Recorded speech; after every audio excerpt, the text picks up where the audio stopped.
Hi guys, welcome back to another video. I don't know why I always put my arm out when I do intros. Anyway.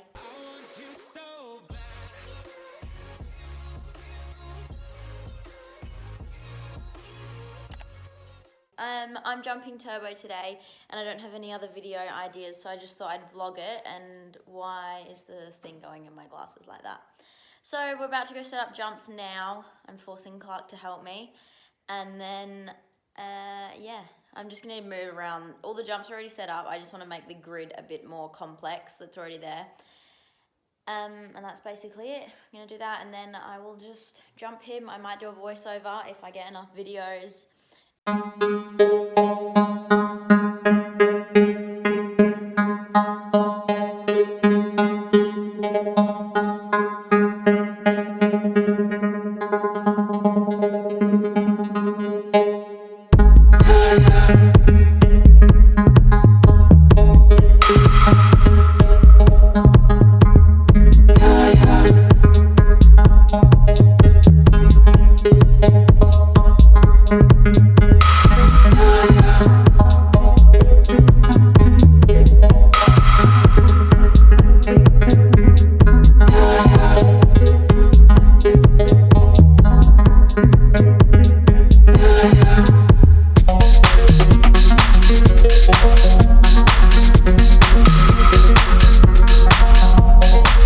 Okay, so we've got quite a complex grid going on here.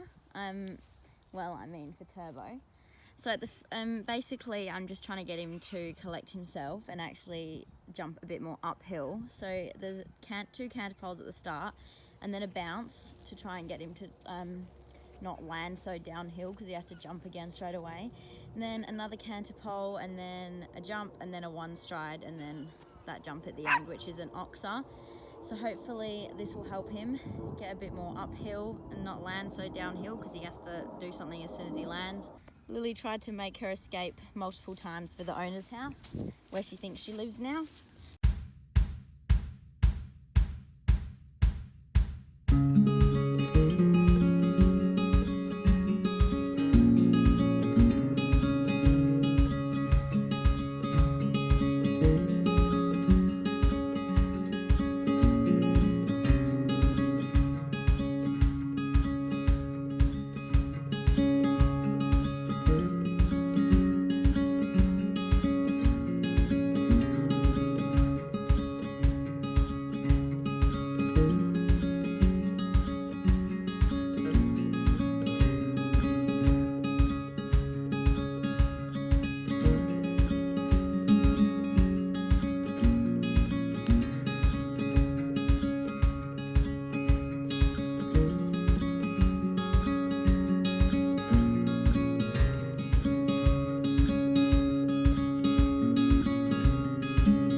I really like doing voiceovers, but I also hate them because it takes me a million tries and I film it all, I'll record it all, and then I decide that I didn't like it, so then I redo it all, which is basically what I just did.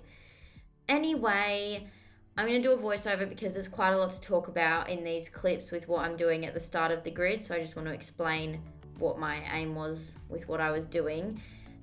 This is obviously just me warming up, so I don't really have much to say about any of this. He did a really nice trot during the warm-up, which I was very impressed with. I'll say something when we get to it, but yeah, he really lengthened out his stride, but he didn't tuck behind the vertical or shorten his neck, which I was very impressed with because usually he would.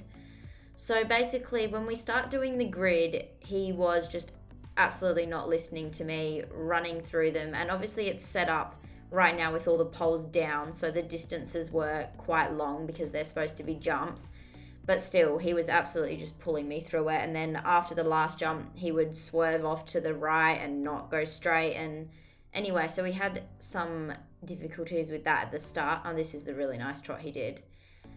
So for him to actually keep his back engaged and keep working properly while he's lengthening his stride a bit, and it was only a tiny bit, but for him that was a big deal. Anyway, I think I start actually jumping in a second. What was I saying? Oh yeah, about the grid. So basically we just had to do some work with slowing him down and getting him to actually think about the jump instead of just throwing himself over it, because that is how he started off. So we just warmed up over this little cross rail, which he was very good. He doesn't typically bolt at the jumps, but afterwards he can kind of just take off and not listen. Okay, so then we just do this little cross again on an angle, which Clark thought I was going to run into him. We didn't. Anyway, so this is the first time I went over it, and he just threw himself over the cross and tucked his neck in, and then afterwards he kind of just ran off completely. And then he does it again. He just pulls me through the poles. Like, they should be long distances, and he had to move his legs quickly because they came up short. So we keep doing this a few times, and I was trying to get him to go straight afterwards and stop. So yeah, basically after the jump, he was just pulling me to the left and tucking in, and I just could not stop him. And this one again, when I put both the jumps up, he just pulled and did not listen whatsoever after the grid. So I just did the last jump on its own and asked him to stop afterwards, which he wasn't very happy about. And then I tried trotting him into it with both jumps still up, which worked for the first jump. He was calmer, and then he still pulled after. But I was able to actually stop him that time, and I wanted him to turn the other direction instead of pulling me the way he wanted to go. So after that, I think I put it just as one jump again, because he still... Oh, that's where the dog spooked him, and he was like, bye. So that was fun. Anyway, after that, I ended up just putting it back up to one jump so that I could get a bit more control and get him just really calmly going through it. Thanks, Turbo.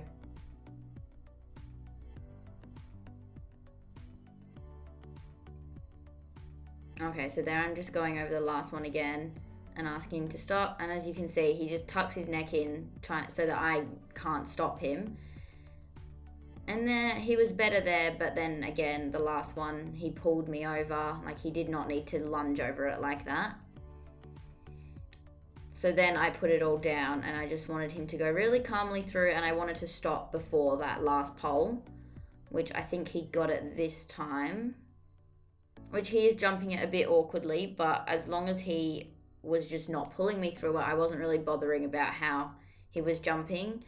And then after he did this, he jumped so much nicer. He was really listening to me, and he was good the whole rest of the ride. So this one, it was a bit awkward with all the poles because I was trotting and they're supposed to be canter poles. But as long as he did it calmly, I wasn't too fussed about that. So then, because he stopped really nicely, I cantered over it, and it was awkward, but he really listened. And you can see after it this time, he just cantered off nicely. He didn't really tuck his neck in too much. So after that, he was basically really good the whole rest of the ride. I think this one's a bit awkward again because I asked him for a shorter distance to the pole, and he was like, oh, what do I do with my legs? But after that, he was so good. And even there, he still listened to me much better after the grid. And so he was listening to all the short distances I was asking him, to the poles, and he was just jumping much more collected and uphill. You can see here he's still, because they're smaller, he can still get away with kind of throwing himself over them a bit. But as soon as I put them up, he jumped much more uphill, and he really collected himself and put his neck up. So I was very happy with how he was jumping through it at the end. So I kept the last jump down for most of it, just to get him really jumping nicely through the first three. And then I put the last jump up after this next one that you're about to see, because he did it really nicely. He really lifted himself up over them. And it was a bit of a long one stride to the last jump. So he had a really long stride to it this first time he did it, and then I did it once more and changed after this. But yeah, you could really see there over those first three jumps how much more uphill his jump was, and he just wasn't tucking his head in at all, which he tends to do over jumps. So he was really good. So again, this time it was still a long one stride to the last jump, and then I did change it the last time he did it. And I think he kind of, over the last one, because I had the first rail of the oxer quite low, and then the back rail was at about 1.10 meters. I don't know why I did it like that. I just kind of put them on the cups that were already there. But thinking back, I probably should have put the front rail a bit higher. Anyway, so he was kind of hanging his legs over the first pole, and then midway through the jump, he was like, oh, I better pick my legs up a bit. So his jump looked a bit funny on that last one.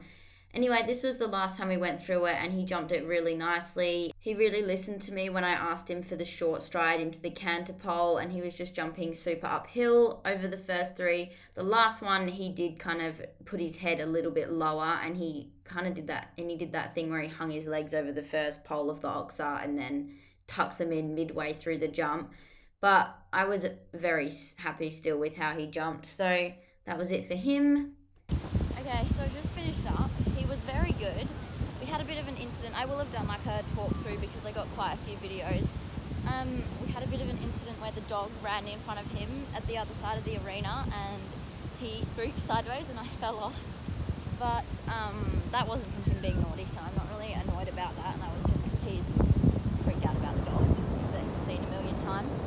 So yeah, basically at the start he was just kind of running through it when it was all poles on the ground, but they all were pretty long.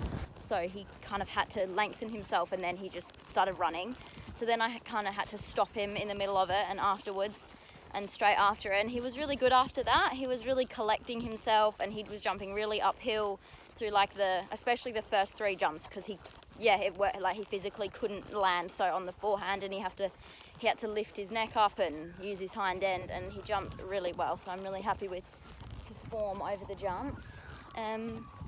Yeah, I'm just cooling him down on the track now. I don't know if I already said that. Very good boy.